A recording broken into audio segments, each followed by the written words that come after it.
Well, welcome to my show. This is Who's in the House with Michael. I have a fabulous guest this week. My guest is Tammy Cohen. Tammy, welcome to the show. Thank you. It's a pleasure to be here. Thank Yeah, you for it's, having me. it's great. Tammy's got a very broad career. She's got a lot of accomplishments under her belt. She's a mom and a wife, right? And we're Mhm. soon to be an author. She's created a foundation that serves for women, for connecting women together to help move careers forward. And then you come up from a marketing background, but really, let's kind of get to the beginning. I always like to start there. Where were you raised? Well, I was born in Manhattan and I grew up in Long Island on the South Shore and moved back into the city right after college. So it's been a while. Let's put You it that don't hear way. that a lot when people are born in Manhattan, leaving, and then ending up back. Where in the South Shore did you grow up? The five towns. I grew up in the Okay, five towns. I went to Lawrence High School and I went to Brandeis Hebrew Day School before that. okay, And I went to State University and I also got my MBA at City University. So right. I'm really a New York person. And So when anybody you who were, talks to me cracks up because they hear it the minute I open my mouth. I'm sure. So I'm a Long Island person. I grew up on the North Shore of Long Island. My dad used to work in the five town area back in the day. But so you graduated high school from that area? Yes, I went to Lawrence. Lawrence, that's right. So any hobbies when you were a kid? Oh, I was played tennis. I was very into tennis. I was on the boys' tennis team in junior high school, and I wound up, also getting a job after school and working. And I enjoyed my friends. I was always into reading, and I was a good student. So I had a pretty fulfilled high school existence before I went off to college. When you left high school and you were heading off to college, did you know what you wanted to be when you grew up? I thought a psychologist. I actually was leaning towards that, but in college, I started taking a lot of psych courses, but other courses and business courses, and then I just really started gravitating more towards marketing because marketing kind of encompasses both. It Why did you has think? Why did you? psychology and business Yeah, why did you think that psychology was a place you wanted to land? What was stimulating about that? because everybody always came to me with their problems. Right. Everybody always talks to me about their lives, and my uncle, who I'm very close to, is a psychologist, and I just had an affinity for it. And I think it's also I'm a Cancerian, that's my sign, so it just that's one of the attributes of Cancer is people like to talk to you, your homebody, and things like that. You have a So lot of empathy. yeah, yeah, I just enjoyed talking to people and listening to them and trying to make them feel better. That was always what I wanted to And, do. and I want you to know, I asked you the question knowing the answer. And my daughter is also the same person, came up, everybody was always laying the problems. She went to school for sociology, so she's a licensed clinical There social you worker. go. So There you that's go. kind of why I kind of pushed down that road a little bit with you. All right. So you get into school, you're taking a bunch of psych classes, and something stimulates you to lean toward the marketing. What happened that pushed you that way? Um, you know what? I got out of school. I finished college, and I had like a business, psych business. It was like kind of a minor in business, major in psychology. And I was out in the field looking, and video was just starting to happen. Remember those days when cable just was popping up, and you had like three video channels, just even before MTV. And I wound up getting a job in What'd you say? cable. Before MTV? This is the 80s. Really? Because I everybody knows I graduated high school in '80. So I graduated in 82, so we have that in common. all right. So we can So there talk you about a go. lot of things that you. Okay, Yeah, we have so much in common. Long Island, 1980. So I yeah, I just got this first job in cable, and I was on sets and moving around, and I loved it. It was a lot of fun, but it was crazy hours, and it wasn't that stable. So at the time, I just decided, you know what? My dad, I had worked with him. He was, may he rest in peace, sweater manufacturer. I worked in his knitting mill, and I just decided to go into the fashion side. And one of the jobs was bringing in clients and speaking to clients and getting them to come in and place orders. So I wouldn't say I was a salesperson necessarily, but I was very into creating buzz and getting is people is in, is that the and it job went that from there. is that the job that encourages you to take people out to lunch and happy hours and things like that? Well, it was kind of that, but it was also people just coming up to the showroom and sitting, and you had to talk to them, and you had to find a way to bond, and you had to I, find something in common and I'm get them to guessing. trust you. I'm guessing in that phase in school where you started understanding that psychology wasn't going to be where you landed, but you started leaning toward marketing and business. I'm guessing some entrepreneurial spirit started bursting out of you, and you started putting it together and recognizing some of your talents and leaning into those talents. That's what I Well, think. that's true, Mike. That's a really good point because everything was kind of coming together, and then I decided I was going to work full time and go to school at night. Yeah. And I went for my MBA, and it just went from there. I stayed in the fashion space, and then I moved over and I opened up my own little marketing business, and it kind of just transitioned from marketing to small businesses to mostly marketing in the gem and jewelry space because that was my job in high school. I worked in a jewelry for a jewelry retailer like 6 days a week in high school. So I when went in back this to whole, it. when in this whole timeline did you meet your husband and start the family? Oh, I met my husband when I was in my late 20s. And I was already, I was working for a long time. I got married 2 weeks after I got my MBA. And I met him at downtown. We went to the same event. We were at a fundraising event. And we started having kids pretty quickly because I had my first kid, I was 31. So, and then I had my other two in my 30s. And then I, was kind of raising children, working part-time. And then I started getting more into working more and more as my kids got Were you older. doing these marketing consulting projects during this time? Was that Yeah, right? I was doing projects, exactly. I was working with small businesses, and then a large diamond gem and jewelry, company hired me. They were global, and I started working for them. Let's just hesitate And I there. started traveling a lot. Hesitate there for a What? minute. Let's just hesitate there for a minute.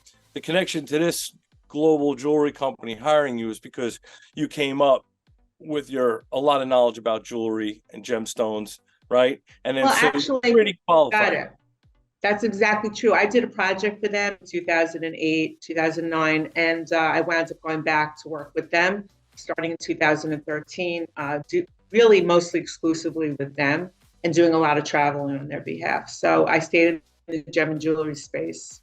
I started in the gem and jewelry space like in 2008, and I just wound up staying with it. I wasn't working with any other businesses at that point. Now, in this whole big pot of soup that we're making here, and I'm just getting into it now with you.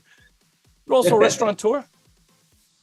Yes, my husband and I have opened a restaurant on the Upper East Side of Manhattan. He runs it. It's a kosher restaurant. It's very eclectic, very fun. It's a very fun vibe. We have a lot of people come and eat. Non-kosher people, non-Jews, everybody likes it. We have a great mix of food. It's over 13 years now. It's open. So Yeah. it's a neighborhood staple We're gonna have to on talk, the Upper East we're gonna have Side. to talk offline because my audience knows that I did 30 years of restaurant business before Oh, I wow. became a realtor. So I'm inviting you and to come to 18 restaurant. You have to come there and eat. and I'm an Italian Jew, so I like all the food too. So trust me, it's all good. We can get back to that. So me personally, it's crazy. Anytime somebody tells me I want to open a restaurant, I think why? Exactly. It's not easy. I know. So eventually here, from doing this freelance marketing and building your brand and really finding your own independence, your own path, you decided to start a women's networking group. Is Yes. that what it is, a Yes. foundation? Or That yeah. started over the pandemic, along with writing the book, text messages to my sons. Oh, I didn't know it was going to be a book at that point. It was just a very organic thing I was doing. So yeah, when the pandemic hit, okay, and I think a lot of people found themselves realizing that they weren't really happy. They didn't know where they were going. There was frustration. There were certain things, and I had the time during the pandemic. I'm not saying it's a blessing, the pandemic. I'm just saying a lot of people, including me, just was able to stop. And I started Right. thinking, and I started doing coursework, and I started doing programs, and I started learning more. And I said, I have to work on myself. So one of the things was, changing my whole business model up, changing the way I think and the way I look at things. And I said, wouldn't it be nice if like there was a network of women who had really great skill sets across industries that I could tap into? Because you want to trust who you're working with. I would Google copywriter, 10,000 people come up, and you don't know who to trust. You don't know if it's the real deal.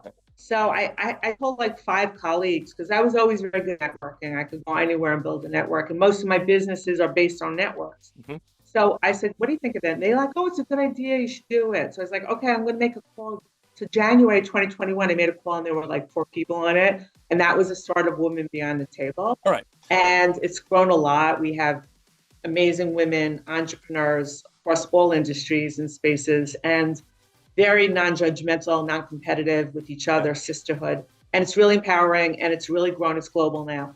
And it's made me able to do things that I didn't think I could do. One of my previous guests did something similar.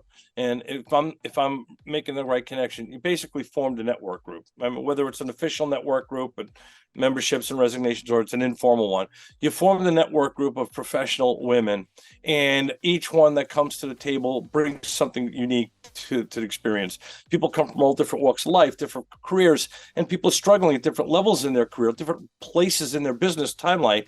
And so there's always somebody at that table that could lend something new to somebody in the group. Is that correct? Yeah, exactly, Mike. It's leveraging a social capital. So we're global. We are a business. We're an LLC. Women Beyond the Table has a website, membership, subscription, advisory board, the whole 9 yards. It's really growing.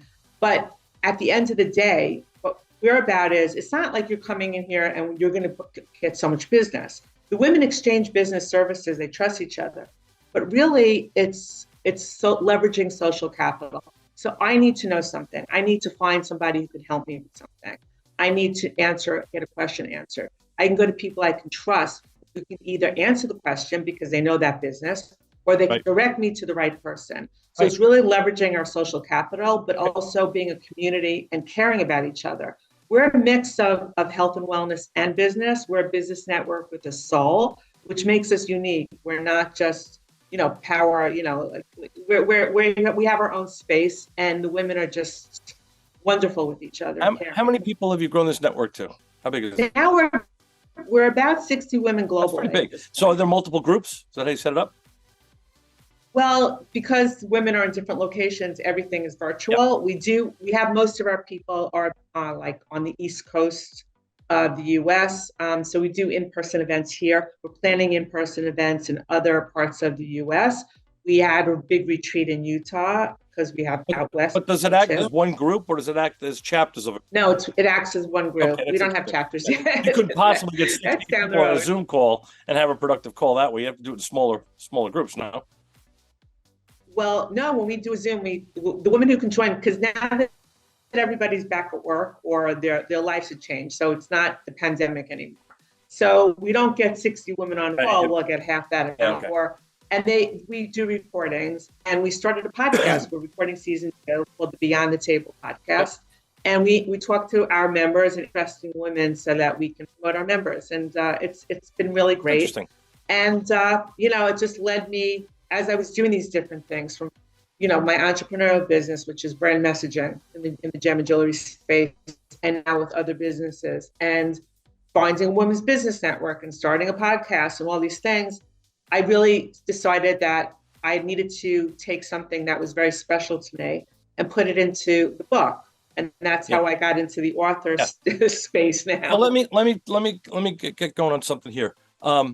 That's the next thing that you talked about is you're putting a book together. Has the book come out? The book's on Amazon. It's actually live. It's out now, right? Yep, it's out. What motivated you to write this book?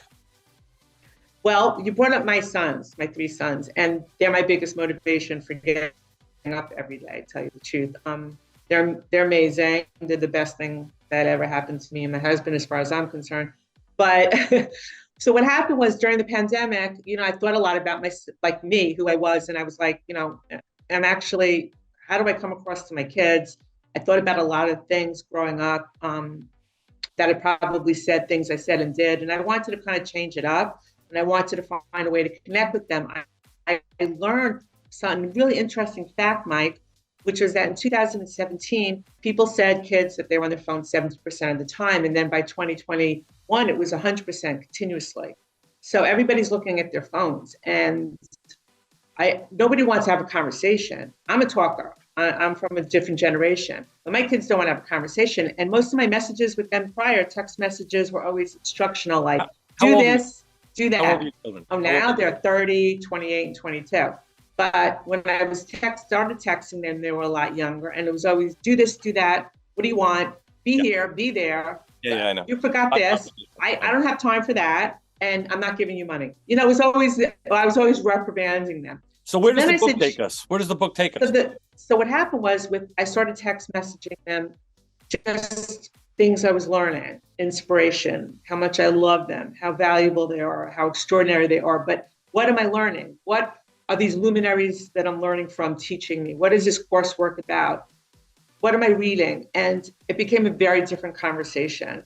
And I told people I was doing that. I was texting every day. And they're like, that's amazing. You should put it in a book. So I did. So originally it was messages to my sons, but I realized it's text messages, not just messages.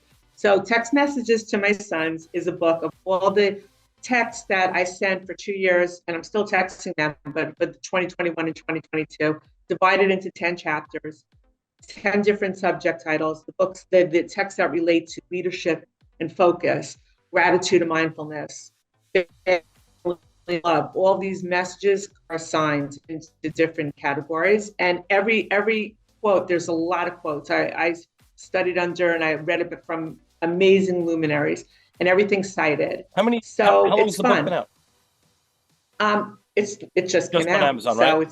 it's just on Amazon, and it's really exciting. Oh. It's in paperback, and the e format will be ready soon. So I want to break for a second and remind the audience that we're going to put our full-length interview on my YouTube channel.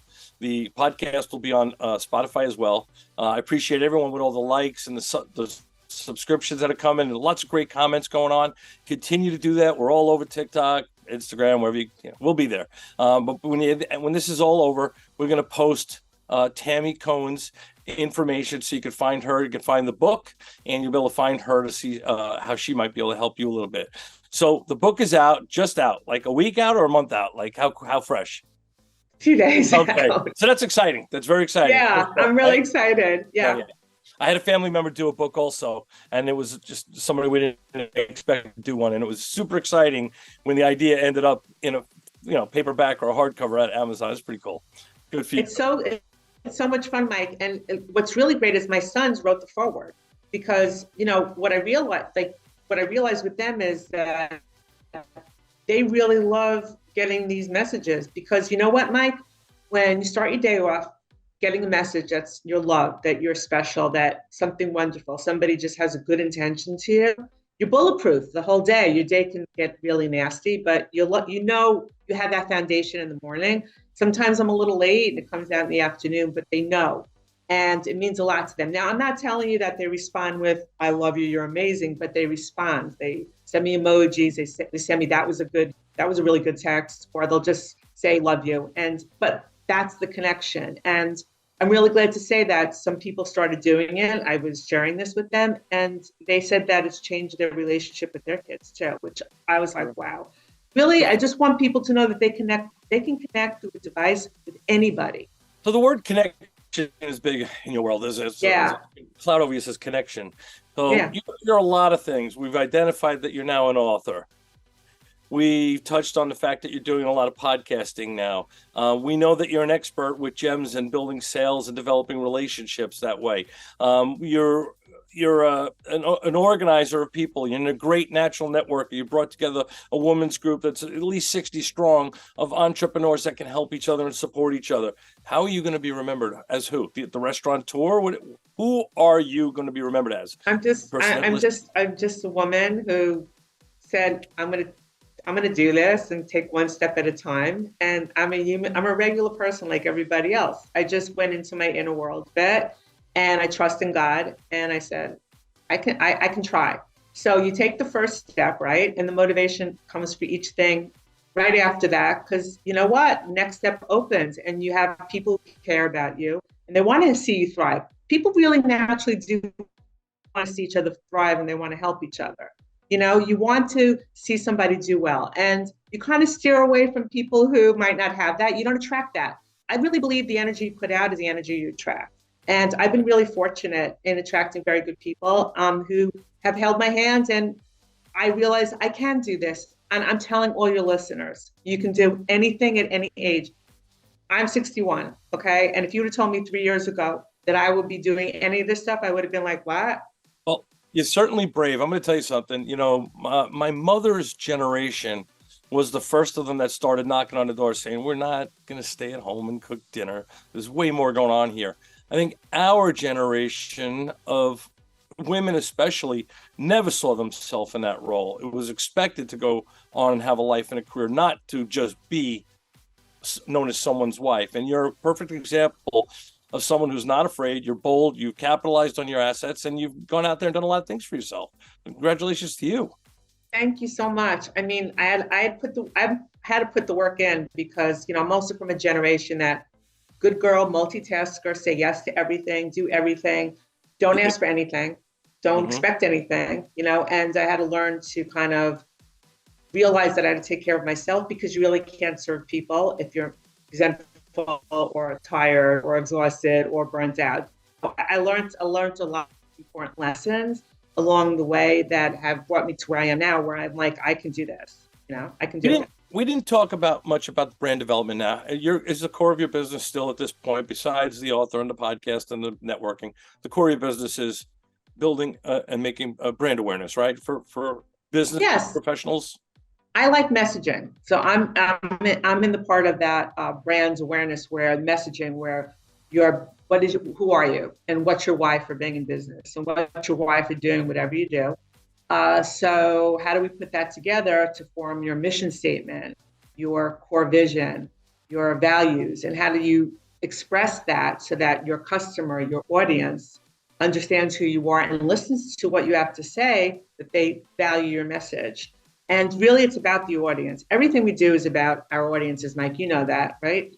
You serve them, you make sure you solve a pain point for them, you make sure that you make it simple for them, but you give them what they're looking for. It's not about us so much. Right. So that's one of the things that I do is in brand messaging, and I enjoy it. Listen, I talk to people and I don't care. I'll give them an idea. I'll tell them I think that this is the great way to do it. I don't charge them.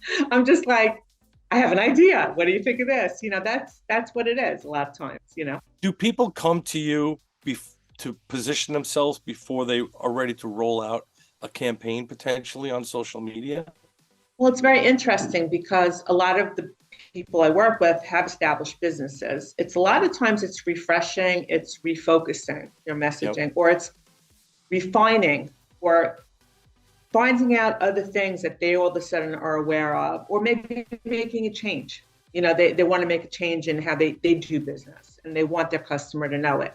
So a lot of it is mostly in process things, and we just kind of work together and talk and flesh it out. I give my customers a pretty extensive deep dive, ask them a lot of questions and things that they need to really think about and what they know, and they have to dig deep. Those are tough questions, actually. Those marketing questions that you ask when you're identifying a brand, those are the ones that are really the ones that stumble people to identify themselves. They can tell you the math, they can tell you the model, how it works, and how you're going to make money, what you got to do. But when you try to look into yourself, and this happens to me too, just like everyone else, to say what is the why? What am I trying to set out there?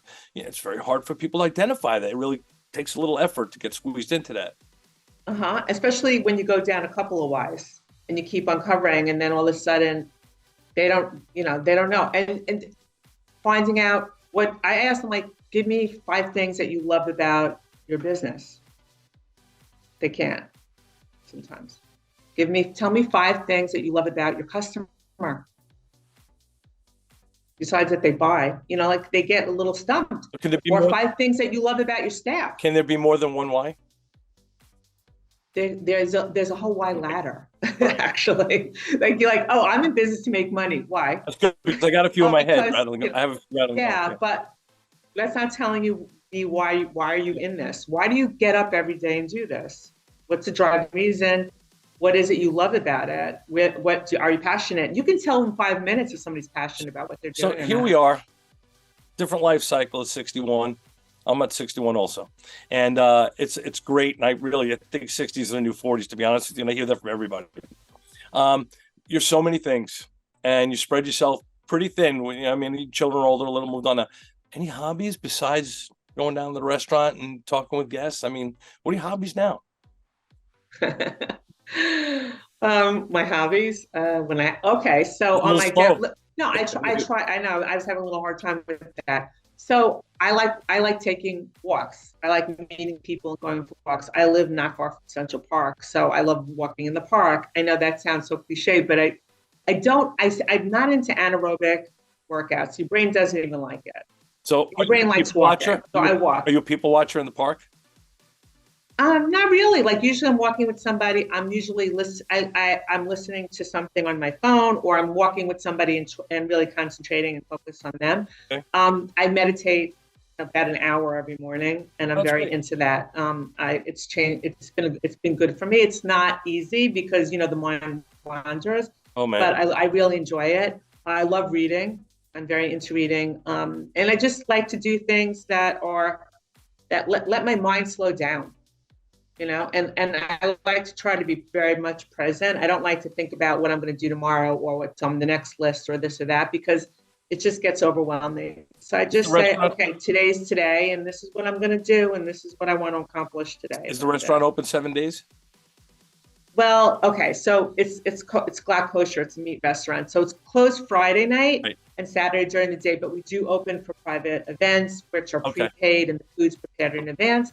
And the winter hours, we open Saturday night, but we are open all the other days. We do a lot of takeout. Are you and your husband ever in the house at the same time? We overlap like 2 or 3 hours a day. Okay. But that's what keeps things good, That's enough. I think. Right? Are you married? I can hear it. I can hear her already in the background. And yeah, of course I am. Yeah. 40. Yeah, like, you know what happens, Mike, after so many years, right? You come together and you enjoy things, but you're you, and your partner is them. Yeah. Everybody has their own energy, and everybody should do what lights them up, and then you come together and you can do things in common.